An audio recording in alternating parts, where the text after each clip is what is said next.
হাকিমপুর সম্পর্কে জানি না, আমি মিডিয়াতে দেখছিলাম, কিন্তু এটা নতুন কিছু নয়, প্রেজেন্ট অ্যাক্টই রয়েছে।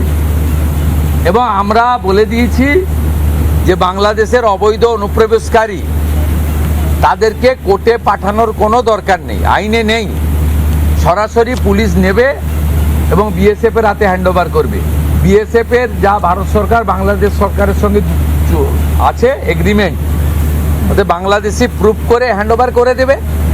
আমাদের জেলে 3 মাস 6 মাস 2 বছর রেখে আপনার চাল, আপনার ডাল, আপনার তেল, আপনার মাছ, আপনার ডিম, আপনার কাপড়, আপনার মেডিসিন ওদেরকে দেব কেন? এটা তো ভারতীয়দেরই ক্ষতি হচ্ছে, আমাদের রাজ্যেরই ক্ষতি হচ্ছে।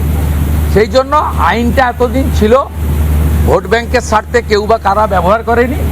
আমরা ভোট ব্যাংকের বাইরে গিয়ে দেশের স্বার্থে, রাজ্যের স্বার্থে এই আইন কার্যকর করছি। আমরা শোনালাম শুভেন্দু অধিকারী একদম পরিষ্কার করে বুঝিয়ে বুঝিয়ে বললেন যে আমার খাদ্য, আমার বাসস্থান, আমার পরনের কাপড় সেটা আমি অন্য দেশের অনুপ্রবেশকারীদের হাতে তুলে দেবো কেন? সেটা তো আমার দেশের মানুষের জন্য।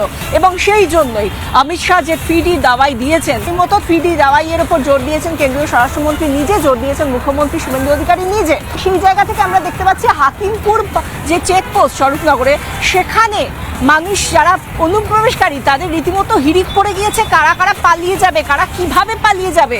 এবং এই যে অনুপ্রবেশকারীদের পগার পার হওয়ার চিত্রটা দিনে রাতে সামনে আসছে।